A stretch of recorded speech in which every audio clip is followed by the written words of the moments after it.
আসসালামু আলাইকুম এইচএসসি শিক্ষার্থীরা, ক্লাস বেলের পক্ষ থেকে সবাইকে স্বাগত। আমি তোমাদের তাইবা আপু নিয়ে এসেছি তোমাদের জন্য আরেকটি নতুন ক্লাস। তোমাদের বাংলা প্রথম পত্র কবিতার একটি গুরুত্বপূর্ণ কবিতা, সেটা হচ্ছে ঋতুবর্ণন। ঋতুবর্ণন কবিতাটি পড়ার আগে আমরা হচ্ছে এটার কবি পরিচিতি সম্পর্কে জেনে নেব, তারপর এটার পেছনে কবিতাটা কবি কেন লিখেছেন সে সম্পর্কে জানবো, তারপর আমরা কবিতাটা পড়বো ভালোভাবে। আচ্ছা ঠিক আছে, তোমরা দেখতেছো স্ক্রিনে কত সুন্দরভাবে গ্রীষ্মকাল, তারপর হচ্ছে বর্ষাকাল, শীতকাল, বসন্ত, শরৎ সব সুন্দরভাবে কি সুন্দরভাবে ফুটিয়ে তোলা হয়েছে। তাহলে চলো আমরা হচ্ছে আগে কবি পরিচিতি সম্পর্কে জেনে নেই। আলাওল 17 শতকের অন্যতম শ্রেষ্ঠ কবি। আনুমানিক 1607 খ্রিস্টাব্দে ফতেহাবাদ পরগনার মানে বর্তমান ফরিদপুর জেলায় জালালপুরে তিনি জন্মগ্রহণ করেন।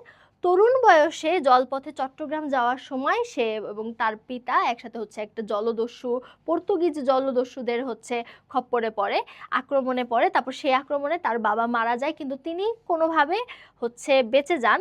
ভাগ্যক্রমে বেঁচে আরাকানে উপস্থিত হন। সেখানেই তিনি প্রথমে হচ্ছে আরাকান রাজ্যের সেনা দলে কাজ পান এবং ক্রমে রাজ দরবারের একজন প্রধান ব্যক্তিত্ব অমাত্যের হচ্ছে কৃপা দৃষ্টি লাভ করেন এবং সেখানে রাজসভাসদ ভুক্ত হন, মানে সেখানে রাজকর্মচারী হিসেবে তিনি নিযুক্ত হন। তারই পৃষ্ঠপোষকতায় আলাউল পদ্মাবতী কাব্য রচনা করেন। এই পদ্মাবতী কাব্যেরই একটা অংশ হচ্ছে ঋতুবর্ণন। ঠিক আছে, এটার পেছনে একটা কাহিনী আছে, সুন্দর কাহিনী। পদ্মাবতী ছিলেন চিতোরের রাজা রতন সেনের স্ত্রী। পদ্মাবতী ছিলেন অত্যন্ত রূপবতী, এত রূপসী যে চারিদিকে তার রূপের একদম মানে হচ্ছে জয় জয়কার চলতো তখন সময়। তো সেই সময়ে তিনি হচ্ছে পদ্মাবতী এবং হচ্ছে সেই রাজা, চিতোরের রাজা রতন সেন, তার যে জীবন কাহিনী, প্রেম কাহিনী এবং তাদের যে সংগ্রাম, পরবর্তীতে কিন্তু পদ্মাবতী হচ্ছে যখন রতন সেন নিহত হয় যুদ্ধক্ষেত্রে, তারপর কিন্তু তিনি হচ্ছে আত্মাহুতি দেন, মানে তিনি কিন্তু হচ্ছে আত্মহত্যা করেন। তো এটা নিয়ে হচ্ছে তোমরা সুন্দর সিনেম্যাটিক কাহিনীও আছে, তোমরা হচ্ছে মুভি, যদি পদ্মাবতী হচ্ছে একটা সুন্দর মুভি বানিয়েছে, ইন্ডিয়ান চলচ্চিত্র অনেক আছে, তোমরা হচ্ছে এগুলো দেখে নিতে পারো, বা হচ্ছে পদ্মাবতীর যে জীবন কাহিনী সেটা নিয়েও সুন্দরভাবে তোমরা ইউটিউবে পেয়ে যাবে কাহিনীগুলো। আচ্ছা ঠিক আছে, তারপরে দেখো কি বলেছে। রাজসভার শিক্ষিত ও পদস্থ ব্যক্তিদের সাহচর্যে থেকে তিনি কাব্য রচনা করেছেন। তার রচনায় নাগরিক চেতনা ও রুচির ছাপ সুস্পষ্ট। সংস্কৃত, আরবি, ফার্সি সহ বিভিন্ন ভাষায় আলাউল অসামান্য পাণ্ডিত্যের অধিকারী ছিলেন। শিল্পকুশলী এই কবির অন্যান্য রচনার মধ্যে রয়েছে কাব্য ছয়ফুলমূলক বদিউজ্জামাল, হপ্তপয়ক, সিকান্দার নামা, নীতি কবিতা হচ্ছে তোহফা, সঙ্গীত বিষয়ক কাব্য হচ্ছে রাগ তালনামা। তিনি হচ্ছে 1680 খ্রিস্টাব্দে মৃত্যুবরণ করেন, তার মানে তিনি কিন্তু ছিলেন মধ্যযুগীয় কবি। আমরা কিন্তু জানি যে 1600 সাল থেকে 1800 সাল পর্যন্ত এই সময়টা হচ্ছে মধ্যযুগ। ঠিক আছে, তো এটা কিন্তু তোমাদের এমসিকিউ প্রশ্ন আসতে পারে যে আলাউল কোন যুগের কবি, প্রাচীন যুগ, মধ্যযুগ নাকি আধুনিক যুগ। তোমরা কিন্তু অনেকে আবার হচ্ছে মাইকেল মধুসূদন দত্তের মতো আধুনিক যুগ দিয়ে দিও না, ঠিক আছে। মাইকেল মধুসূদন দত্ত তো হচ্ছে আধুনিক যুগের কবি, তো এটা কিন্তু তোমাদের হচ্ছে মনে রাখতে হবে। এখন তোমাদের হচ্ছে সুন্দর করে আমি আগে এটা বোঝাবো যে ঋতুবর্ণন কবিতাতে কি বলা হয়েছে। তখনকার সময়ে যে হচ্ছে রানী পদ্মাবতী এবং তার স্বামী চিতোরের রাজা রতন সেন, তারা যে হচ্ছে তাদের যখন হচ্ছে বিবাহ হয় সে সময়টা তারা বিভিন্ন ঋতুতে কেমন ভাবে হচ্ছে উদযাপন করেছিলেন, কেমন তাদের মনের ভিতরে কি চলছিল, সেটা নিয়ে একটি সিনেম্যাটিক কাহিনী আকারে এই কবিতাটি তৈরি করা হয়েছে। আলাউল দেখো তখনকার সময়ে, সেই মধ্যযুগের সময় কত ভালোভাবে কত কিছু চিন্তা করে তারা এত সুন্দর হচ্ছে, তিনি এত সুন্দর একটা কবিতা রচনা করেছেন। চলো আমরা কবিতাটা যখন পড়বো তখন হচ্ছে তোমরা এটার পেছনের কাহিনী তো তোমরা শুনলে, ঠিক আছে, যে এটা কি উদ্দেশ্যে এটা বানানো। তো তোমরা যখন এই কবিতাটা পড়বে এখন আর তোমার কাছে বোরিং লাগবে না, কারণ ঋতুবর্ণন কবিতাটা শুনে অনেকেই মনে করে যে এটা তো বাংলাদেশের 6টা ঋতুর বর্ণনা নিয়ে কাহিনী, আমি তো হচ্ছে সুন্দর করে এটা না পড়েই সুন্দরভাবে দিয়ে দিতে পারবো না। এখানে কিছু ওয়ার্ড আছে যেগুলো নতুন তোমার কাছে, তুমি হচ্ছে জানো না, তুমি পারো না, তো সেইগুলো তোমার শিখতে হবে এবং সেগুলো শিখতে তোমার মজা লাগবে, এমনভাবে আমি তোমাদেরকে পড়াবো। চলো দেখি আমাদের কবিতাটা।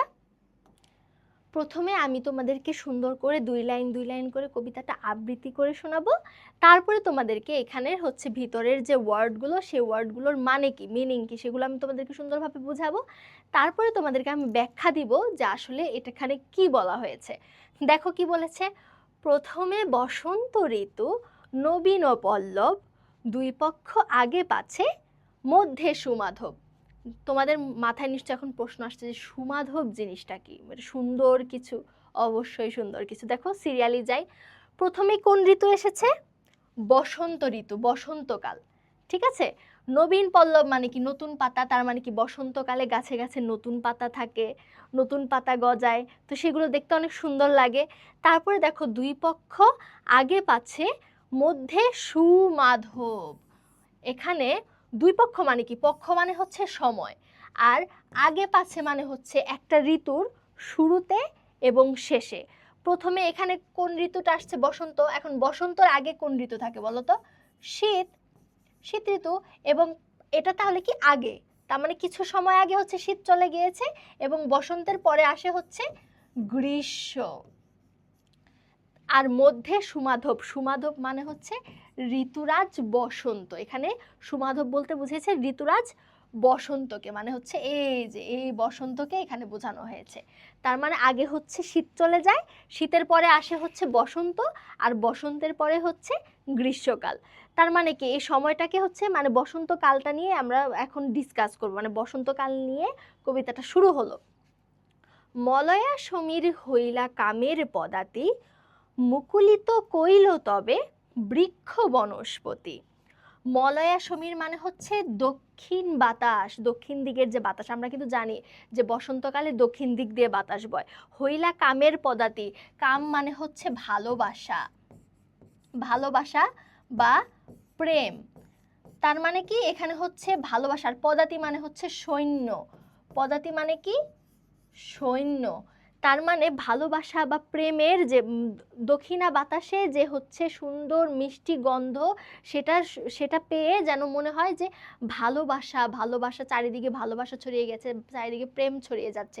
এটা কিন্তু মূলত পদ্মাবতী আর তার স্বামী, ঠিক আছে, তার রতন, রতন যে তাদের হচ্ছে, এটা হচ্ছে সুন্দরভাবে বোঝানোর জন্য এই গল্পটা বলছে, মানে এই লাইনটা তাদেরকে উদ্দেশ্য করে বলা হয়েছে।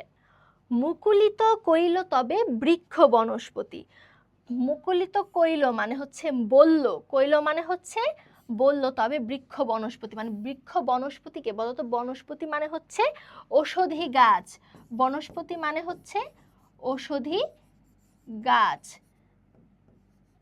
তার মানে ঔষধি গাছও যেন মুকুলিত হয়ে গেছে। কুসুমিত কিংশুক সঘন বনলাল, পুষ্পিত সুরঙ্গ মল্লী লবঙ্গ গোলাল। কিংশুক মানে হচ্ছে পলাশ ফুল, পলাশ ফুল কি সুন্দর লাল না, লাল রঙের গাছে যখন ফোটে এই বসন্তকালে কি সুন্দর, কি সুন্দর লাগে না। তোমরা নিশ্চয়ই হচ্ছে হচ্ছে কুড়াইছো তাই না, পলাশ ফুল অনেক সুন্দর। তারপরে সঘন বনলাল, তার মানে বনটা মানে যেখানে যে বাগানে ফুটে সেই বাগানটা, বনটা একদম লালে লালে ছেয়ে থাকে পলাশ ফুলে। তারপর পুষ্পিত সুরঙ্গ, এইখানে আর কুসুমিত মানে তো তোমরা বুঝেছো, কুসুমিত মানে হচ্ছে কুসুম মানে হচ্ছে ফুল, তার মানে পলাশ ফুলের সুন্দরভাবে বনটা ছেয়ে আছে। তারপর সুরঙ্গ, এ দেখো এই সুরঙ্গ মানে কিন্তু আবার ওই সুরঙ্গ মনে করো না, কোন সুরঙ্গ মনে করছো শুনি, এই সুরঙ্গ মনে করছো, আরে সোনারা, সুরঙ্গ, এই সুরঙ্গ মানে হচ্ছে সুরঙ্গ, তোমরা নিশ্চয়ই ইয়াটা দেখছো, মুভিটা দেখছো তাই না, নিশোর যে মুভিটা। সুরঙ্গ মানে হচ্ছে কি এক জায়গা থেকে মাটি খুঁড়ে যে অন্য জায়গায় যে গুপ্ত পথ বানায় এটা। আর এখানে এই সুরঙ্গ মানে হচ্ছে সুযোগ রঙ্গ, রঙিন, রঙিন, তার মানে কি এখানে নানা রঙের রঙিন, ঠিক আছে, তার মানে বিভিন্ন ধরনের। এখানে মল্লিকি, লবঙ্গ ফুল তো জানোই, আর মল্লিকি, মল্লি মানে বেলি ফুল, বেলি ফুল, তার মানে পলাশ ফুল, বেলি ফুল, লবঙ্গ ফুল। তারপরে এগুলো দিয়ে চারদিকে এমনভাবে ছড়ে আছে যেন এখানে গুলাল মানে হচ্ছে আবির, মানে হচ্ছে হোলি খেলার রং। তার মানে হোলি খেলায় কীরকম যেমন অনেক রকমের রং থাকে, সেরকম বসন্তকালে গাছে গাছে যখন অনেক রকমের ফুল দেখা যায় তখন মনে হয় গাছেও একদম চারিদিকে যেন হচ্ছে হোলি খেলা চলছে প্রকৃতিতে, এমন অবস্থা। ভ্রমরের ঝংকার কোকিল ও কলরব মানে কি, ভ্রমর যেরকম হচ্ছে সুন্দর করে হচ্ছে যে যখন অনেকগুলা মৌমাছি একত্রে থাকে তখন কিরকম শব্দ করে না, ঝুন ঝুন ঝুন ঝুন ঝুন ঝুন ঝুন ঝুন, কেমন যেন একটা শব্দ আর কি, যাই হোক আমি মেবি ভালোভাবে বলতে পারি নাই। কোকিল কলরব, কোকিলের মিষ্টি মধুর মিষ্টি মধুর যে গান, ঠিক আছে, কোকিল যে সুন্দরভাবে মিষ্টি মধুর করে গান গায় সেই জিনিসটা বুঝিয়েছে। তারপরে কি বলছে দেখো, শুনিতে যুবক মনে জাগে অনুভব, যুবক বলতে এখানে কাকে বুঝিয়েছে জানো? রতন সেনকে। কাকে বুঝিয়েছে? রতন সেন। রতন সেনকে পদ্মাবতীর স্বামী। তার মানে যখন রতন সেন বা মানুষ একজন যুবক যখন হচ্ছে সুন্দরভাবে এই প্রকৃতিতে এত সুন্দর বসন্তকালের আভাটা দেখতে পায় তখন তার মনের মধ্যে প্রেমের অনুভূতি জাগে। নানা পুষ্প মালা গলে বড় হরষিত, বিচিত্র বসন অঙ্গে চন্দন চর্চিত। দেখো কি বলেছে, নানা পুষ্পমালা মানে বিভিন্ন ধরনের ফুলের মালা যখন গলায় সে পরে তখন তার মনটা অনেক হরষিত হয়ে যায়, মানে অনেক আনন্দিত হয়ে যায়। তারপরে বিচিত্র বসন অঙ্গে চন্দন চর্চিত। চন্দন কি বলতো? চন্দন, চন্দন কিন্তু একটা রূপচর্চার বস্তু, যেটা দিয়ে হচ্ছে চন্দন দিয়ে হচ্ছে আমরা মেয়েরা হচ্ছে গালে মাখি, তারপর ছেলেরাও মাখে অনেক সময়। চর্চিত মানে রূপচর্চা, তার মানে রূপচর্চার জন্য যেরকম চন্দন হচ্ছে ব্যবহার করা হয়, পদ্মাবতী রূপচর্চার জন্য চন্দন ব্যবহার করে। আর কি করে রতন সেন? রতন সেন হচ্ছে নানা ফুলের মালা গলার মধ্যে পরে। তো তাদের এই বসন্তকালটা এরকমভাবে সুন্দরভাবে আমেজে আমেজে চলে যায়, কেটে যায়। তারপরে দেখো কি বলেছে, নিধাক সময়ে অতি প্রচণ্ড তপন, রৌদ্র ত্রাসে রহে ছায়া চরণে শরণ। তার মানে কি, এখন কিন্তু বসন্তকাল শেষ। বসন্তকালের পরে কি এসেছে? এই যে আমরা শুরুতে কি পড়েছিলাম বলো তো, এই যে দুই পক্ষ আগে পাচ্ছে। আগে কি ছিল? আগে ছিল শীত, এখন বসন্ত আসলো। বসন্তর পরে কি আসবে? গ্রীষ্ম। তো গ্রীষ্মে কি হয়েছে? নিধাগ মানে কি বলো তো? নিধাগ মানে হচ্ছে গ্রীষ্ম। আরে লেখাটা কি হয়েছে, আমি একটু সুন্দর করে লিখতেও পারি না, যাই হোক। দেখো, গ্রীষ্ম, নিধাগ মানে গ্রীষ্ম। সময়ে আবার এখানে কিন্তু আবার তোমরা মাত্রা মনে করো না, সমত্র না কিন্তু, ঠিক আছে? এটা মানে হচ্ছে সময়ে। নিধাগ সময়ে মানে গ্রীষ্মের সময়, অতি প্রচণ্ড তপন। তপন মানে হচ্ছে সূর্য। তপন মানে কি? সূর্য। মানে সূর্য অনেক তাপ দেয় না, সূর্য কিন্তু একদম মানে একদম খারাপভাবে হচ্ছে তাপ দেয়, তো অনেক গরম লাগে, কষ্ট হয়। রৌদ্র ত্রাসে মানে রৌদ্রের ভয়ে, রহে ছায়া চরণে শরণ। এই জিনিসটা কিন্তু তোমার প্র্যাকটিক্যাল হচ্ছে ইয়া বাবা, উদাহরণ বাবা কি কিরকম দেখো, জোহরের সময় যে ওই টাইমটাতে কিন্তু আমাদের ছায়া দেখা যায় না, কারণ ছায়াটা কিন্তু আমাদের পায়ের নিচে থাকে, ঠিক আছে? একদম মানে চরণে লুকায়া থাকে আমাদের পায়ের নিচে। শরণ মানে এখানে হচ্ছে লুকানো, লুকিয়ে থাকা বুঝাইছে, আর চরণ মানে হচ্ছে পা।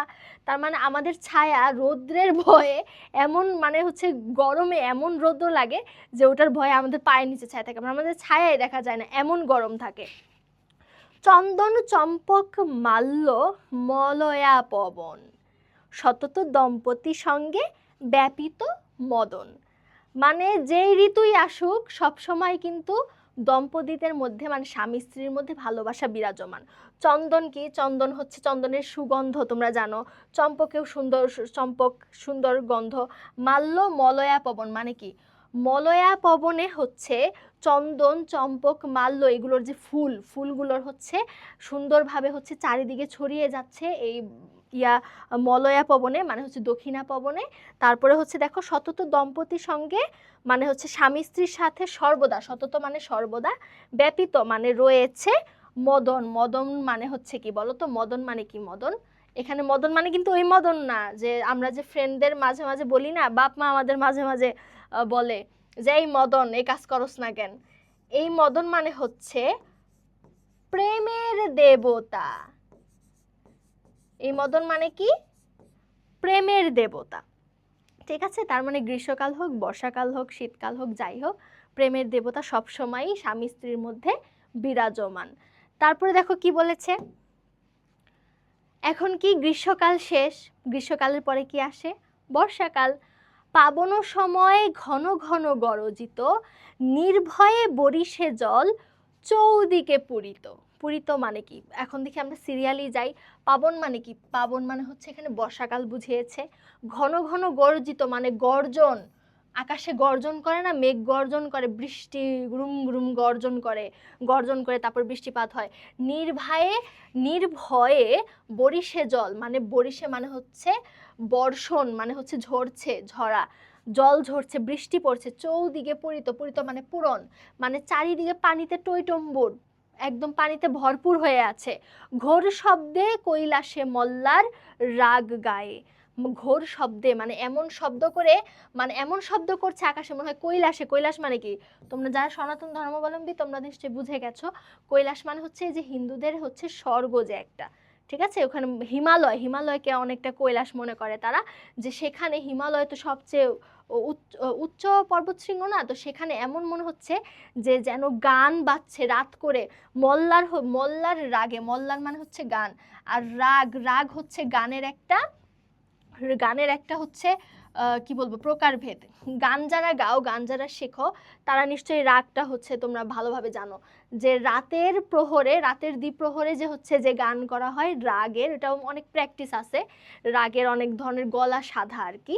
তো সেটা মনে হচ্ছে যে এমন ভাবে গর্জন করছে বৃষ্টি, মনে হচ্ছে যে হচ্ছে কৈলাসে বা যে হিমালয় পর্বতে এমন ভাবে কেউ গান গাইছে, উচ্চ স্বরে গান প্র্যাকটিস করছে, গান হচ্ছে সাধছে। দাদুরি শিখিনি রব অতি মনোভায়ে, কিটকুল রবপুনি ঝংকারে ঝংকারে। দাদুরি মানে কি বলতো? দাদুরি মানে হচ্ছে মেয়ে ব্যাং। ব্যাং তার মানে, আচ্ছা তোমরা এখন বলবা যে আপু ব্যাং মানে তো ব্যাংই শুনছি, ব্যাং আবার মেয়ে ছেলে হয়? হ্যাঁ ভাই, মানুষ যেরকম মেয়ে ছেলে হয় সেরকম ব্যাঙও মেয়ে ছেলে হয়। দাদুরি মানে হচ্ছে মেয়ে ব্যাং। আর শিখিনি মানে হচ্ছে ময়ূরী। শিখিরি মানে কি? শিখিনি মানে কি ময়ূরী। ময়ূরী হচ্ছে যে পেখম মেলে না, ওরকম। আচ্ছা তোমরা একটা জিনিস কি জানো? ময়ূরী কিন্তু পেখম মেলে না, ময়ূর পেখম মেলে। ময়ূরী কিন্তু কখনো পেখম মেলে না, পেখম মেলে কে? ময়ূর। রব অতি মনোভায়ে, তার মানে কি দাদুরি আর শিখিনি মানে হচ্ছে ময়ূরী, তারপরে হচ্ছে মেয়ে ব্যাং, এরা যে হচ্ছে সারাক্ষণ হচ্ছে মানে হচ্ছে শব্দ করতেছে। তো এই জিনিসটা কখন শোনা যায় বলো তো? বর্ষাকালে। কিটকুল রব পুনি ঝংকারে ঝংকারে, বর্ষাকালে যখন হচ্ছে বৃষ্টি পড়ে, তারপরে দেখবা ব্যাঙের ডাক, তারপর হচ্ছে বন জঙ্গলে ময়ূরের ডাক, তার ময়ূরীর ডাক, তারপর হচ্ছে বিভিন্ন ধরনের পোকামাকড়ের হচ্ছে কেমন শব্দ শোনা যায় না চারিদিকে। তারপর শুনিতে যুবচিত্ত হরষিত ডরে, তার মানে কি হরষিত ডরে, হরষিত মানে কি পুলকিত বা আনন্দিত, ডরে মানে ভয়, তার মানে কি এটা আনন্দের ভয়। তোমাদের হচ্ছে হঠাৎ করে যে যখন আমরা ঝিঝি পোকার ডাক শুনি, বা ধরো একদম শুনশান জায়গা, বর্ষাকাল, তুমি হচ্ছে বর্ষাকালে পানি হচ্ছে হাঁটু পানি বেয়ে বা হচ্ছে গোড়ালি পর্যন্ত পানি পার হয়ে তুমি হচ্ছে আসতেছো, তো অন্ধকার রাত যখন হচ্ছে তোমরা ব্যাঙের ডাক শুনবা, একটু ভয় লাগে না? একটু ভয়ও লাগে, আবার কিন্তু আবার ওয়ান কাইন্ড অফ মনে করলাম মনের ভিতরে একটা মানে কি বলবো একটা এই ধরনের কাজ করে যে বর্ষাকাল, তাই না? বর্ষাকালে চারিদিকে পানি, বৃষ্টির শব্দ। তারপরে দেখো বর্ষাকাল কিন্তু চলে গেল, দেখো বসন্ত, বসন্ত চলে গেল, তারপরে গ্রীষ্মকাল চলে গেল, তারপর বর্ষাকাল চলে গেল, তারপরে কোন ঋতু আসবে বলো তো? শরৎকাল। দেখো এখানে কি বলেছে? আইলো শারদ ঋতু নির্মল আকাশে। শারদ মানে কি বলতো? শারদ মানে হচ্ছে শরৎ। শারদেই কিন্তু হচ্ছে হিন্দুদের দুর্গাপূজা হয়, সামনে কিন্তু দুর্গাপূজা আসতেছে। তারপর দেখো নির্মল আকাশে, নির্মল আকাশে মানে হচ্ছে একদম নির্মল মানে একদম হচ্ছে নিটল, মানে একদম হচ্ছে পরিষ্কার আকাশ। পরিষ্কার আকাশ তার মানে কি শরৎকালে আকাশ একদম পরিষ্কার থাকে, ঠিক আছে? সে সময় কি হয়? তারপর দেখো দোলায়ে চামর কেশ কুসুম বিকাশে। শরৎকালে কি হয় বলো তো? শরৎকালে কিন্তু আমাদের হচ্ছে কাশফুল ফোটে। আর কাশফুলটা যখন আমরা ধরি, কাশফুল ধরি, অনেকটা মনে হয় না ওই যে কাশফুল যখন এরকমভাবে দুলতে থাকে, এরকমভাবে দুলতে থাকে, তখন মনে হয় না যে ঘোড়া বা গরু এরকমভাবে লেজ দোলাচ্ছে? সেরকম। চামর মানে হচ্ছে, চামর মানে কেশ, চামর কেশ, চামর কেশ মানে হচ্ছে গরুর লেজের মতো, ঠিক আছে? কুসুম বিকাশে মানে কুসুম কি ফুল, তার মানে এখানে কোন ফুলের কথা বলা হয়েছে? এখানে বলা হয়েছে কোন ফুলের কথা বলো তো? এখানে কাশফুলের কথা বলা হয়েছে। কাশফুল যেরকম হচ্ছে শরৎকালে এরকম ভাবে দুলে, তো সেটা হচ্ছে দেখতে অনেকটা গরুর লেজ দুলানো বা ঘোড়ার লেজ দুলানোর মতো লাগে। তারপরে দেখো নবীন খঞ্জন দেখি বড়হি কৌতুক, উপজিত যামিনী দম্পতি মনে সুখ। তার মানে কি? তার মানে হচ্ছে নবীন খঞ্জন, খঞ্জন মানে এক ধরনের ছোট পাখি। শরৎকালে একদম ছোট ছোট পাখি, চড়ুই পাখিগুলো অনেক ছোট ছোট পাখি হয় না, তো সেরকম ছোট চঞ্চল পাখি দেখা যায়, তোমরা বইয়ের মধ্যে দেখবা। এটার মানে হচ্ছে ছোট চঞ্চল পাখি। সেই চঞ্চল পাখি দেখে মনের মধ্যে কৌতূহল জাগে যে প্রকৃতির কি অপরূপ সৌন্দর্য, চারিদিকে প্রকৃতির কি অপরূপ আভাস, কি সুন্দর। তো এই জিনিসটা দেখে যামিনী দম্পতি মনে সুখ, তার মানে দম্পতির মনে, যামিনী মানে কি, যামিনী মানে হচ্ছে রাত, যামিনী মানে রাত। তো এত সুন্দর শরতের রাত দেখে দম্পতি স্বামী স্ত্রীর মনে হচ্ছে সুখ বা প্রেমের ভালোবাসার আবেশ জাগে। প্রবেশে হেমন্ত ঋতু, শীত যায় অতি। আমার হেমন্ত ঋতুতে কি হয় বলতো, একটা শীতের হালকা হালকা আমেজ নিয়ে আসে না? হেমন্ত ঋতু কিন্তু শীতকালের একটা আমেজ নিয়ে আসে। যেমন ধরো আমরা যখন হচ্ছে হেমন্তকালে যখন শীত আসার আগের মুহূর্ত আর কি, আগের ঋতুটা, তখন কি করি আমরা হচ্ছে কাঁথা গায়ে দেই, আবার ফ্যানও ছেড়ে রাখি। কি হয়, ফ্যান ছেড়ে দিলে ঠান্ডা লাগে, আর ফ্যান বন্ধ করে দিলে গরম লাগে। তো সেই জন্য কি করি, কাঁথাও গায়ে দিই, আবার ফ্যানও ছেড়ে রাখি, যাতে হচ্ছে ঠান্ডাও লাগবে না, গরমও লাগবে না। কি সুন্দর একটা মানে হালকা শীত, নাতিশীতোষ্ণ যে একটা হচ্ছে ভাব, সেটা। পুষ্পতুল্য তাম্বুল অধিক সুখ হয়। পুষ্পতুল্য মানে হচ্ছে ফুলের মতো নরম পান, তাম্বুল মানে হচ্ছে কি বলতো, তাম্বুল মানে হচ্ছে পান। তার মানে শরৎকালে এরকম সুন্দর নরম পান পাওয়া যায়। পানটা কি করে বলতো, তোমরা তো পান চিনোই, সুপারি, তারপর হচ্ছে চুন, এগুলো দিয়ে কিন্তু সুন্দরভাবে হচ্ছে পান খায়, তাই না? আমাদের দাদি নানিরা কিন্তু খুব খাইতো, ঠিক আছে। এখনো অনেক মানে আমাদের বাবা মায়েরাও নিশ্চয়ই অনেকে খায়, বা দেখবা বিয়ের পরে তখন কিন্তু একটা হচ্ছে রিচুয়াল থাকে যে হচ্ছে হাজব্যান্ড ওয়াইফকে পান খেতে হবে। তো এরকম কিন্তু রিচুয়ালস থাকে অনেকের হচ্ছে, তো তোমরা হয়তো জানো। তারপরে দেখো, শীতের তরাসে রবি তুরিতে লুকায়। তার মানে কি, আস্তে আস্তে হচ্ছে শীত আসতে থাকে, তখন রবি মানে সূর্য, রবি মানে সূর্য, তরাসে মানে ত্রাসে, শীতের ভয়ে রবি আস্তে আস্তে মেঘের ওখানে লুকিয়ে পড়ে। তারপরে দেখো, অতি দীর্ঘ সুখ নিশি পলকে পোহায়। দীর্ঘ সুখ নিশি, দীর্ঘ নিশি মানে কি, শীতকালের রাত কিন্তু অনেক বড় হয়, তাই না? তখন কি আমরা কম্বলের নিচে, আমরা ফার্স্টে হচ্ছে সোয়েটার গায়ে দিই, সোয়েটারের উপরে জ্যাকেট, তারপরে হচ্ছে কাঁথা, কাঁথার উপরে কম্বল, পারলে ওটার উপর ল্যাপ, মানে এমন একটা অবস্থা, মানে শীতের যে একটা আনন্দ, ঠিক আছে, যা রাতটাও অনেক বড়, ঘুমাবো সেই ঘুম হবে, অনেক ঘুম যাব, মানে অনেকক্ষণ সময় ধরে আমরা ঘুমাইতে পারবো। আবার অনেকে আমরা যারা যে ঢাকা শহরের মানুষ আছি, তারা কিন্তু আবার সকাল 10টা পর্যন্ত ঘুমাই। তো এই জিনিসটা হচ্ছে শীতের দিনে আমাদের অনেক ভাল লাগে।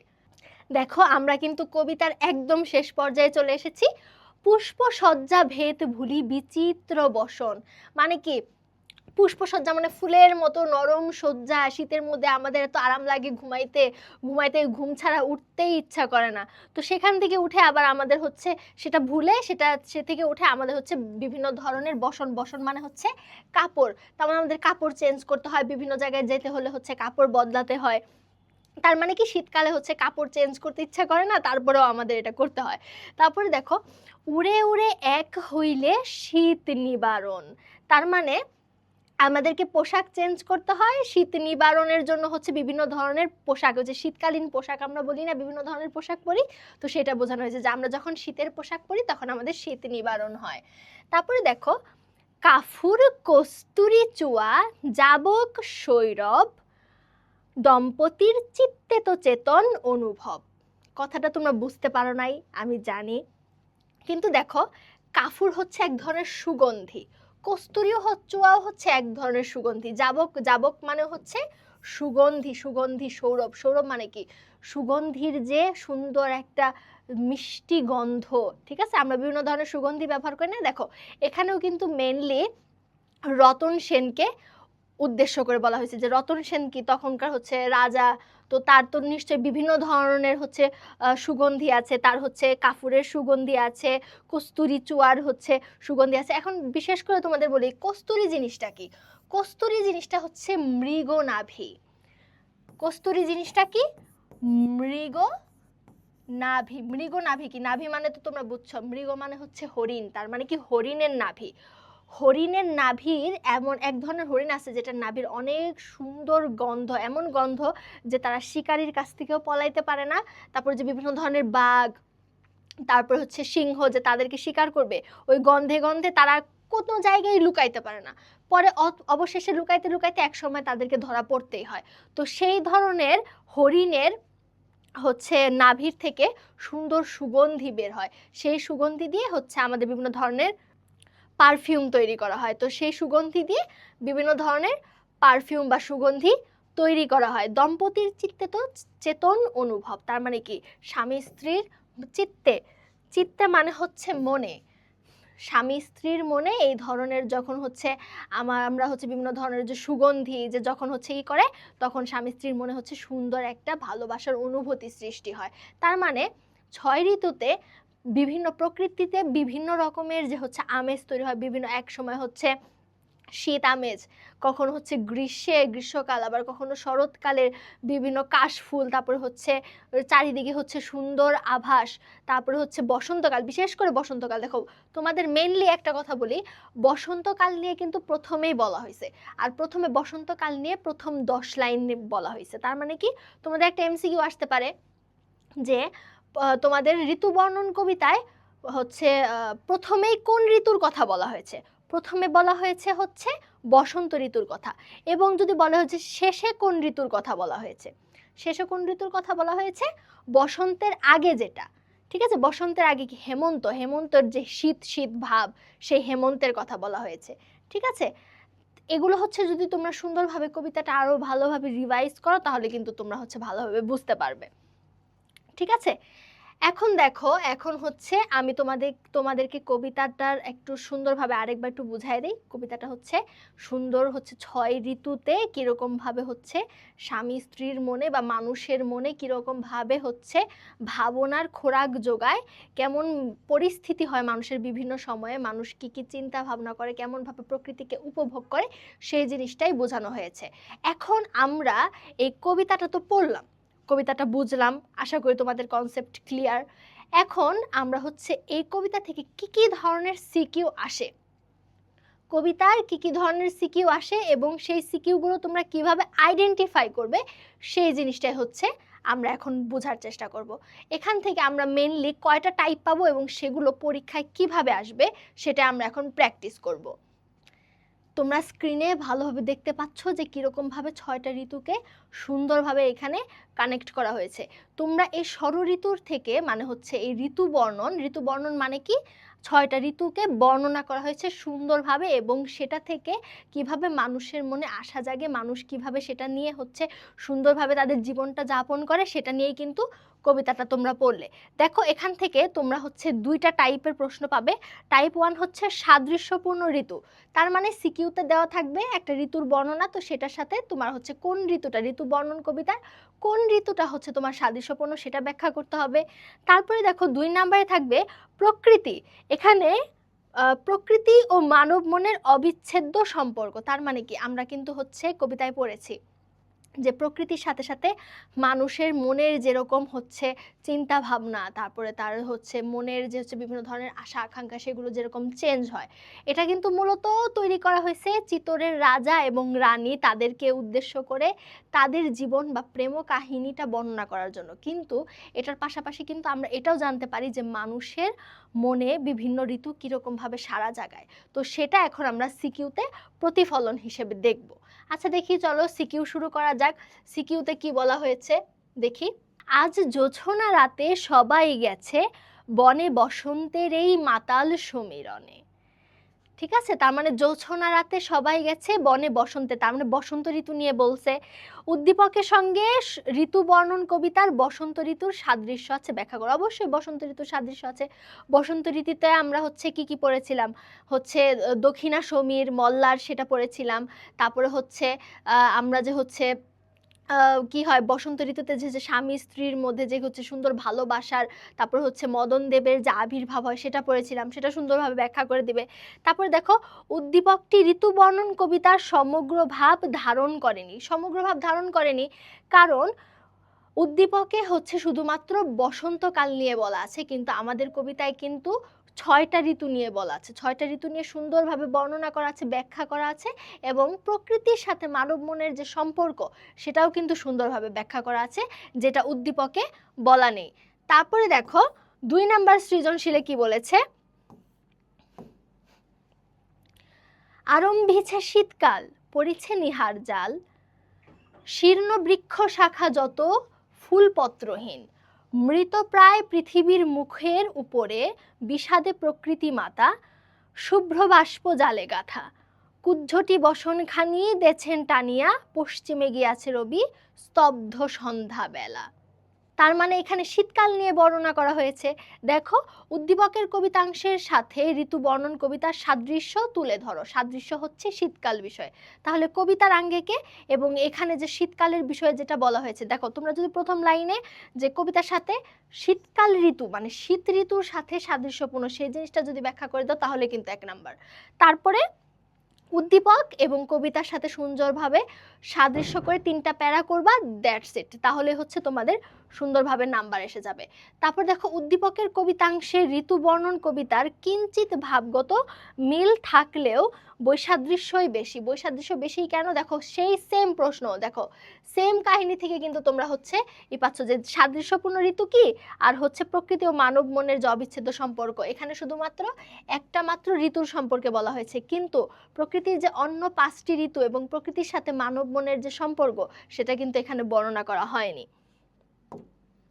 দেখো 3 নাম্বার সৃজনশীলে কি বলেছে, রসুলপুর গ্রামের মানুষ কখনো বসে থাকে না, বছরের প্রতিটি পর্ব তারা উপযুক্তভাবে ব্যবহার করে।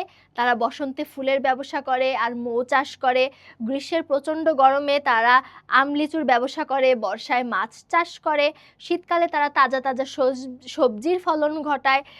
তাদের এই ধারাবাহিক কর্মচক্রই গ্রামের আর্থিক উন্নয়নের মূল চাবিকাঠি। তার মানে তারা বিভিন্ন ঋতুতে বিভিন্নভাবে কাজে লাগায় যাতে তাদের অর্থকষ্ট না হয়।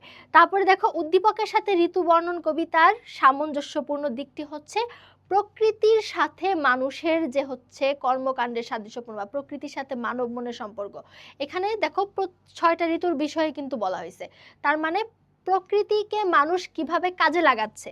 একদিক দিয়ে কবিতাতে আমরা দেখছি যে প্রকৃতি মানব মনের সাথে কিভাবে সাদৃশ্যপূর্ণ, আর এখানে হচ্ছে আমরা দেখতেছি যে প্রকৃতিকে মানুষ কিভাবে কাজে লাগাচ্ছে।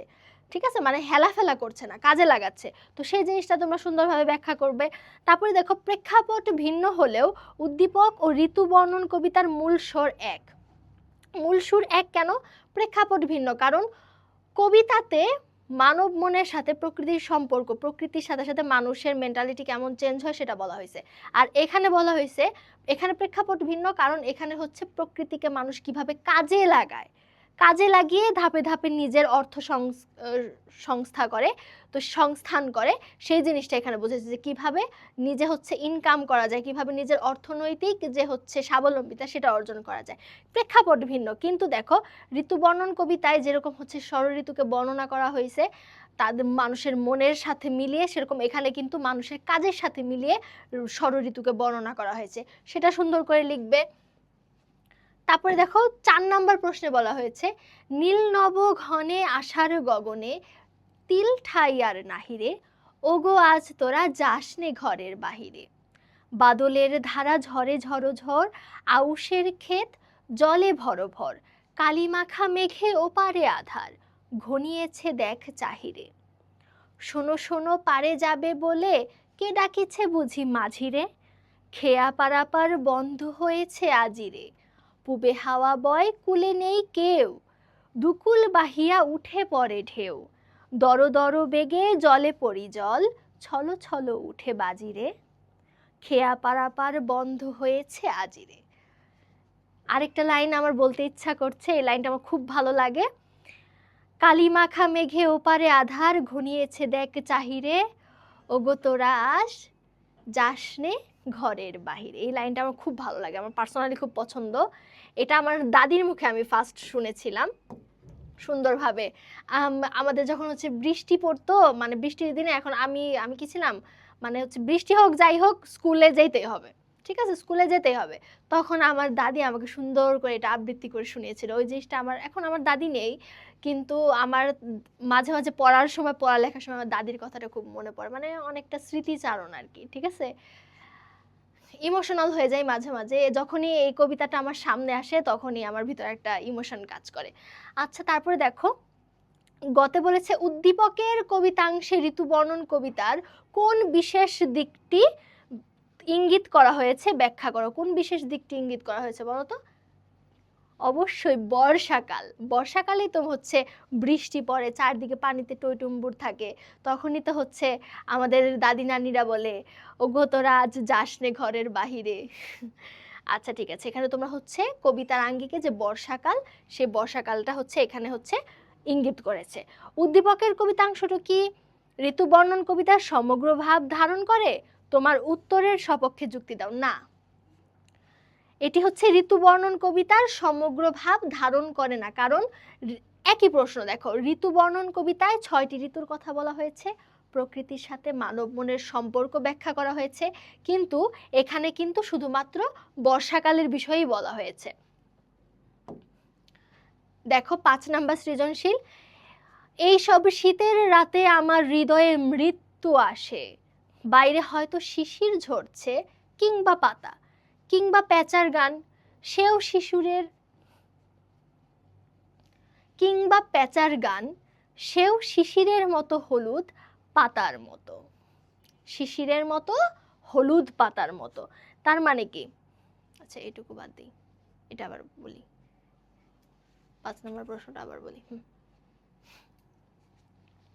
দেখো 5 নাম্বার প্রশ্নে কি বলা হয়েছে, এইসব শীতের রাতে আমার হৃদয়ে মৃত্যু আসে, বাইরে হয়তো শিশির ঝরছে কিংবা পাতা, কিংবা প্যাঁচার গান, সেও শিশিরের মতো হলুদ পাতার মতো। ঠিক আছে, তার মানে এখানে কিন্তু হচ্ছে সে ঋতুকে অনুভব করতে পারছে না, অনেকটা কিন্তু তোমাদের তাহারেই পরে মনে কবিতাটার মতো। উদ্দীপকের সাথে ঋতু বর্ণন কবিতার শীত ঋতুর বৈসাদৃশ্য তুলে ধরো।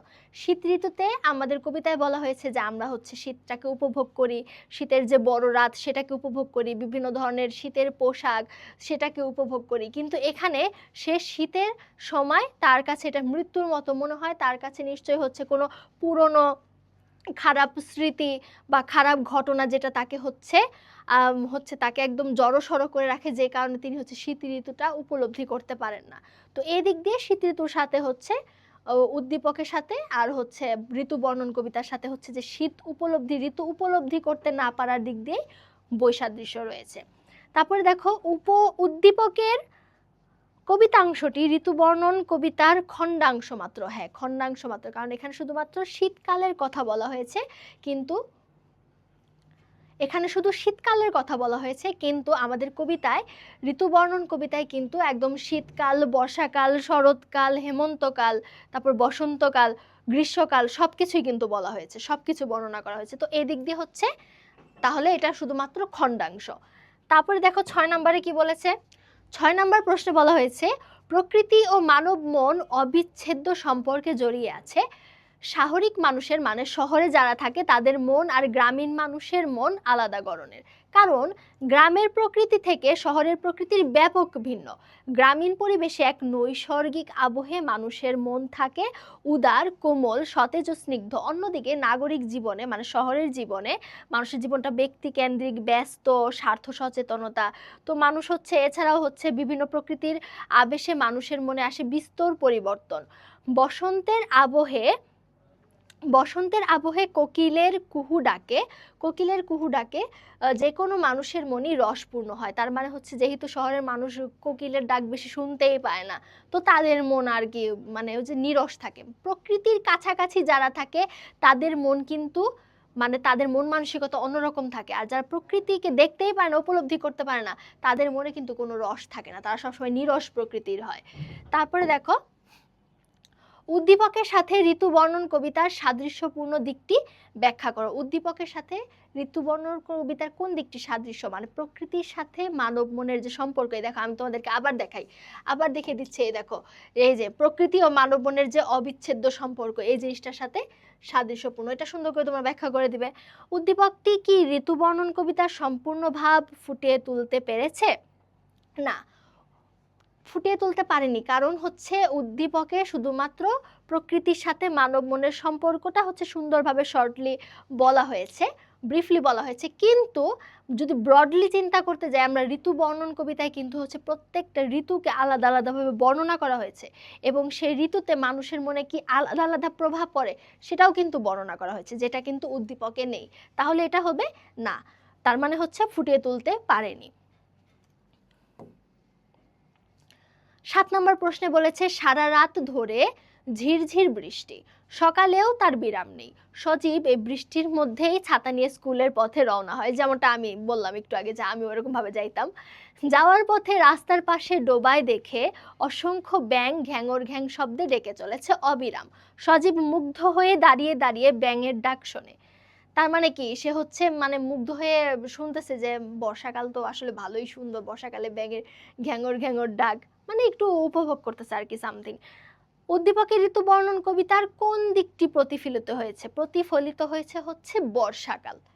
বর্ষাকাল যেরকম কবিতায় হচ্ছে বলা হয়েছে যে বর্ষাকালে কি হয়, ময়ূরী, তারপরে হচ্ছে তারপর শিখিনি মানে হচ্ছে শিখিনি মানে ময়ূরী, তারপরে হচ্ছে যে দাদুরি মানে হচ্ছে মেয়ে ব্যাং, তো এরা যে ডাকে, তারপর হচ্ছে আকাশে যে হচ্ছে মনে হয় হিমালয়ে হচ্ছে হিমালয় উচ্চ স্বরে গান হচ্ছে রাগ। তো এই জিনিসটা হচ্ছে সুন্দরভাবে যেরকম কবিতায় বর্ণনা করা হয়েছে, দেখো এখানেও কিন্তু তোমরা হচ্ছে এই উদ্দীপকের আলোকে সুন্দরভাবে বর্ণনা করে দিতে পারো বর্ষাকালটা। উদ্দীপকের ঋতু বর্ণন কবিতার মূল ভাবের প্রতিফলন ঘটেছে কি না? মূল ভাবের প্রতিফলন ঘটেনি, কারণ মূল ভাবটা হচ্ছে দুইটা, একটা হচ্ছে প্রকৃতির সাথে মানব মনের সম্পর্ক, আরেকটা হচ্ছে বিভিন্ন ঋতু যে হচ্ছে সুন্দরভাবে বর্ণনা করা হয়েছে সেটার কিন্তু শুধুমাত্র বর্ষাকালের বিষয়ে বলা হয়েছে, বাকিগুলো কিন্তু বলা হয়নি। দেখো কি বলেছে, রাশেদ শহরে থাকে, শহরে বড় বড় দালান কোঠার কারণে আকাশ দেখা যায় না। ছুটিতে গ্রামে গিয়ে একবার সে দেখে আকাশ ঝকঝকে পরিষ্কার। দেখছো শহরের মানুষ কিন্তু আকাশ দেখতেই পায় না ভালোভাবে, এত বড় বড় বিল্ডিং। মাঝে মধ্যে সাদা মেঘের ভেলা ভেসে যাচ্ছে। রাশেদ অবাক হয়ে আকাশ দেখে, ভাবে এত সুন্দর শুভ্র নীল আকাশ শহরে থাকলে দেখার সৌভাগ্য হতো না। তার মানে কি, শহরে যদি থাকতো তাহলে কিন্তু উঁচু উঁচু বিল্ডিং দেখতো, এত সুন্দর আকাশ কিন্তু তারা ভালোভাবে দেখতে পেত না। অবশ্য আমরা অনেকে যখন ওই যে আমরা যখন হচ্ছে রিক্সা দিয়ে বাইরে বের হই, বাইরে ঘুরি, অনেক সময় বিভিন্ন জায়গায় গাছ থাকে, অনেক বড় বড় গাছ, আশেপাশে বিল্ডিং নাই, তো ওইখানে মাঝে মাঝে সুন্দরভাবে আকাশটা সুন্দরভাবে পরিষ্কারভাবে দেখা যায়।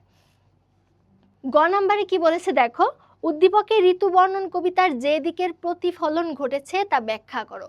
এখানে কি বলা হয়েছে বলো তো, এখানে হচ্ছে প্রকৃতির সাথে, এই যে আকাশে সাদা মেঘের ভেলা ভেসে বেড়াচ্ছে, সাদা মেঘের ভেলা ভেসে বেড়ায় কখন, শরৎকাল, শরৎকালের দিক দিয়ে সাদৃশ্যপূর্ণ। তারপর দেখো উদ্দীপকের ঋতু বর্ণন কবিতায় বর্ণিত প্রকৃতির সঙ্গে মানব মনের সম্পর্কের দিকটি উন্মোচিত হয়েছে কি? দেখো মানব মনের সম্পর্ক উন্মোচিত হয়নি এখানে। এখন তোমরা দেখে বলবা যে হচ্ছে ম্যাম এখানে তো হচ্ছে বলা হয়েছে যে সুন্দর শুভ্র নীল আকাশ শহরে থাকলে দেখার সৌভাগ্য হতো না, এই কথাটা বলছে। এই কথাটাও বলছে ঠিকই, কিন্তু সুন্দর শুভ্র নীল আকাশ দেখে ওর মনে কিরকম হচ্ছে চেতনা জাগরণ হয়েছে, বা ওর কি ফিল হয়েছে, বা ও হচ্ছে কোনো কিছুর পরিবর্তন হয়েছে নাকি মনোভাবের, একটা সময় তো হচ্ছে আবার শহরেই ফিরে যাবে, ও তার এখানে থাকবে না, শহরে ফিরে যাবে, তো ওর তো মনোভাবের কোনো চেঞ্জ হয় নাই। তার মানে প্রকৃতি ওর মনোভাবের উপর কোনো পরিবর্তন আনতে পারে নাই, তাহলে এটা হচ্ছে মানব মনের সম্পর্কের দিকটি উন্মোচিত হয়নি। তারপরে দেখো, এই দেখো এই কবিতাটা তোমরা একটু নিজে নিজে পড়ো তো সুন্দর করে একবার, দেখো তো এই কবিতাটা তোমাদের চেনা চেনা লাগে নাকি। তাহারেই পড়ে মনে, সুফিয়া কামালের সুন্দর কবিতা। হে কবি নীরব কেন, ফাগুন যে এসেছে ধরায়, বসন্তে বরিয়া তুমি লবে নাকি তব বন্দনায়। কহিল সে স্নিগ্ধ আখি তুলি, দক্ষিণ দুয়ার গেছে খুলি, বাতাবি নেবুর ফুল ফুটেছে কি আমের মুকুল, দক্ষিণা সমীর তার গন্ধে গন্ধে হয়েছে কি অধীর আকুল। এখানে কোন ঋতুর কথা বলা হয়েছে বলো তো? এখানে বলা হয়েছে বসন্তকালের কথা, যে বসন্তকালে দক্ষিণ দিক দিয়ে যে বাতাস বয়, আমের মুকুলের গন্ধ, বাতাবি লেবুর ফুলের গন্ধ কি চারিদিকে ছড়িয়ে গেছে। তার মানে এখানে কিন্তু কবিও তার প্রকৃতিকে উপলব্ধি করতে পারেননি, মানে প্রকৃতি তার মনে সাড়া জাগাতে পারেনি। দেখি আমরা গতে কি প্রশ্ন করেছে। উদ্দীপকের ঋতু বর্ণন কবিতার কোন দিকটির ইঙ্গিত রয়েছে? ঋতু বর্ণন কবিতার বসন্তের দিকটি ইঙ্গিত রয়েছে। কবিতায় বসন্তের দিকটা যেভাবে বর্ণনা করা হয়েছে সেটা সুন্দরভাবে তোমরা বলবে এবং উদ্দীপকের আলোকে বিশ্লেষণ করবে, তাহলেই 3 মার্কস। উদ্দীপকটি ঋতু বর্ণন কবিতার খণ্ডাংশ মাত্র, হ্যাঁ খণ্ডাংশ মাত্র, কারণ উদ্দীপকে শুধুমাত্র বসন্তকালের কথা বলা হয়েছে। আর কবিতায় আমি তোমাদের বারবার রিপিট করছি যাতে তোমরা না ভুলো। একটা জিনিস হচ্ছে আমি শুনেছি যে হচ্ছে মানুষ একটা জিনিস বারবার শুনলে সেই জিনিসটা নাকি ভুলে না। তো এই জন্য আমি তোমাদেরকে বারবার বলছি যাতে এই জিনিসটা তোমরা না ভুলো এবং সুন্দরভাবে যেন মনে রাখতে পারো। তাহলে কি ওখানে 6 ঋতুর কথা বলা হয়েছে আর এখানে একটা ঋতুর কথা বলা হয়েছে। আর এখানে হচ্ছে মানুষের মনের সাথে, মানুষের মনে যে ঋতু সারা জাগাতে পারেনি, মানুষের মন হচ্ছে যখন দুঃখ ভারাক্রান্ত থাকে সেটা বুঝিয়েছে। আর কবিতায় বুঝিয়েছে যে মানুষের মনকে ঋতু কিভাবে সারা ফেলতে পারে, কিভাবে ঋতুতে মানুষের মনের পরিবর্তন ঘটে, মানুষের চিন্তা চেতনার পরিবর্তন ঘটে, সেটা বোঝানো হয়েছে। তাহলে এটা কি কবিতা শুধুমাত্র একটা খণ্ডাংশ, কারণ শুধু বসন্তকাল বলা হয়েছে। দেখি 10 নাম্বার, বাংলাদেশ ষড়ঋতুর দেশ। গ্রীষ্ম, বর্ষা, শরৎ, হেমন্ত, শীত, বসন্ত, এই 6 ঋতুর আবর্তনে আবর্তিত হচ্ছে আমাদের ঋতু বৈচিত্র্য। প্রত্যেকটি ঋতুরই রয়েছে আলাদা আলাদা বৈশিষ্ট্য। এক এক ঋতু আমাদের জীবনে নিয়ে আসে এক এক রকম পরিবর্তন। বাংলার প্রকৃতিতে এই পরিবর্তন নিয়ে আসে অফুরন্ত সৌন্দর্য। এই সৌন্দর্যে আমাদের যেমন চোখ জুড়িয়ে যায়, তেমনি আমাদের হৃদয় ভরে ওঠে। ভরে ওঠে কিভাবে? আনন্দে। গ্রীষ্মের দাবদাহ, বর্ষার বৃষ্টি, শরতের আলো ঝলমল নীল আকাশ, হেমন্তের ফসলে ভরা মাঠ, শীতের কুয়াশা ঢাকা সকাল, আর বসন্তের ফুলের সৌরভ প্রকৃতি ও আনে বৈচিত্র্যের ছোঁয়া। বর্ষপঞ্জি হিসেবে বাংলা বছরের 12 মাসের প্রতি 2 মাসে এক এক বর্ষ ঋতু হয়। প্রকৃতির এক অলৌকিক নিয়মে ঋতুর এই আসা যাওয়া, ঋতু পরিক্রমায় বাংলাদেশ যে বৈচিত্র্যময় রূপ দেখা যায়, পৃথিবীতে অন্য কোনো দেশে তা দেখা যায় না। অন্য বেশিরভাগ দেশে কিন্তু যেমন ধর মালয়েশিয়ার কথা যদি বলো, মালয়েশিয়াতে তো মেবি 2টা ঋতু, ঠিক আছে, বর্ষাকাল আর গ্রীষ্মকাল। আর অন্যান্য দেশে মেইনলি 4টা ঋতু, বাট আমাদের দেশে কিন্তু হচ্ছে সুন্দরভাবে পরিক্রমায় 6টা ঋতু আসে। ঠিক আছে, তো এটা কিন্তু হচ্ছে আমাদের জন্য একটা ব্লেসিং। ঠিক আছে, যে আমাদের প্রকৃতিটা এত বিচিত্র। তারপরে দেখো ঋতু বর্ণন কবিতায় প্রস্ফুটিত কোন বিষয়ের সঙ্গে উদ্দীপকের সাযুজ্যপূর্ণ মানে সাদৃশ্যপূর্ণ, ঠিক আছে, এটাই বুঝাইছে। তাহলে ষড়ঋতুর সাথে, ষড়ঋতুর বিষয়ে, ষড়ঋতুর সাথে হচ্ছে যেরকম আমাদের ঋতু বর্ণন কবিতায় ষড়ঋতু নিয়ে বলা হয়েছে, এখানেও কিন্তু 6টা ঋতু নিয়েই বলা হয়েছে। তো এই দিক দিয়ে ঘ নম্বরে কি বলেছে? ঋতু পরিক্রমায় বাংলাদেশ যে বৈচিত্র্যময় রূপ দেখা যায়, পৃথিবীর অন্য কোনো দেশে তা দেখা যায় না। মন্তব্যটির যৌক্তিকতা উদ্দীপক ও ঋতু বর্ণন কবিতার আলোকে তোমরা হচ্ছে ব্যাখ্যা করতে বলেছে। তার মানে কি, ঋতু বর্ণন কবিতায় ষড়ঋতু নিয়ে হচ্ছে কতগুলো উল্লেখ করা হয়েছে, কতগুলো কিন্তু হচ্ছে মানে তারা কিন্তু রেফারেন্স আনছে। কিরকম? যে বসন্তকালে কি হয়, তারপর হচ্ছে বসন্তের পরে কি আসে, গ্রীষ্মকালে হচ্ছে আমাদের সূর্যি মামা যে হচ্ছে একদম মাথার উপর খাড়া হয়ে থাকে, তারপরে যে হচ্ছে ছায়া দেখা যায় না। তারপরে হচ্ছে কি বর্ষাকালে মনে হয় যে হচ্ছে চারিদিকে যেন হচ্ছে একদম কি বলবো, একদম হচ্ছে বৃষ্টির ঝমঝম বৃষ্টির শব্দ একদম। তারপরে হচ্ছে বর্ষাকালের পর আসে হচ্ছে কি, বর্ষাকালের পর শরৎকালে কি কাশফুলের সৌন্দর্য। তার মানে এই 6টা ঋতুর যে সৌন্দর্যগুলো কবিতাতে সুন্দর করে বর্ণনা করা হয়েছে, সেটাই যদি তোমরা উদ্দীপকের সাথে মিলিয়ে 4টা প্যারা করে লিখো, তাহলেই কিন্তু সুন্দরভাবে তোমরা সিকিউটা অ্যান্সার করতে পারবে। দেখো আমরা কিন্তু হচ্ছে, দেখো আবার আমরা হচ্ছে টাইপগুলোতে ফিরে যাই। দেখো আমরা কিন্তু এখানে হচ্ছে 2টা টাইপ পেয়েছিলাম, যে সাদৃশ্যপূর্ণ ঋতু, প্রকৃতি ও মানব মনের অবিচ্ছেদ্য সম্পর্ক। এই 2টা টাইপে থেকে কিন্তু সুন্দরভাবে হচ্ছে বারবার প্রশ্ন আসছে। এই জন্যই বলি যে তোমরা হচ্ছে আমি যে হচ্ছে টাইপ করে পড়াবো, ঠিক আছে, আমাদের একমাত্র ক্লাস ভেলেই কিন্তু আমরা হচ্ছে সুন্দরভাবে টাইপ ভিত্তিক করে তোমাদের সিকিউটা প্র্যাকটিস করাই। ঠিক আছে, তো তোমরা যদি এটা ভালোভাবে ফলো করো, প্র্যাকটিস করো, তোমাদের কিন্তু হচ্ছে 15টা 20টা বা 25টা 30টা 50টা 100টা সিকিউ তোমাদের প্র্যাকটিস করার প্রয়োজন পড়ে না। তোমরা টাইপটা জানবা, সেটা থেকে সুন্দরভাবে 5টা 6টা ঊর্ধ্বে 10টা সুন্দরভাবে যে আমরা পড়াই দিলাম, এটা সুন্দর করে তোমরা দেখবা, তোমাদের সিকিউতে 10-এ 10। এটা থেকে সিকিউ আসলে তোমার মাস্ট অ্যান্সার করতে পারবাই, কেউ ঠেকাইতে পারবে না। তাহলে দেখো আমি সুন্দরভাবে যে, দেখো আমরা ক্লাসের একদম শেষের পর্যায়ে, দেখো আমরা কিন্তু হচ্ছে প্রকৃতির সুন্দরভাবে যে হচ্ছে আমাদের সুন্দর প্রকৃতির, এটা তোমাদেরকে দেখেই তোমাদের সুন্দরভাবে হচ্ছে শেষ করে দিচ্ছে আজকের ক্লাসটা। সুন্দরভাবে তোমরা কবিতাটা পড়বে, ভালোভাবে পড়বে, নিজেরা প্র্যাকটিস করবে। তারপরে আমরা কিন্তু এমসিকিউ ক্লাস নিয়েও আসবো। এখন বলবা যে আপু এমসিকিউ করাইলেন না, এমসিকিউও করাবো, ঠিক আছে? এমসিকিউ সুন্দরভাবে প্র্যাকটিস করাবো। তারপরে তোমাদের সিকিউ তো প্র্যাকটিস করালাম, আর একটা শিট কিন্তু তোমাদেরকে দিয়ে দেওয়া হবে, ঠিক আছে? তোমরা হচ্ছে বাসায় ভালোভাবে বারবার রিভাইজ দিতে পারবে। তো এটা নিয়ে টেনশন করবে না, ভালোভাবে পড়ো। আর বাংলা নিয়ে যে কোনো সমস্যা হলে আমাদের ক্লাস তো আসতে থাকবে ধাপে ধাপে, আর তোমাদের লাইভ ক্লাসও হবে ইনশাল্লাহ।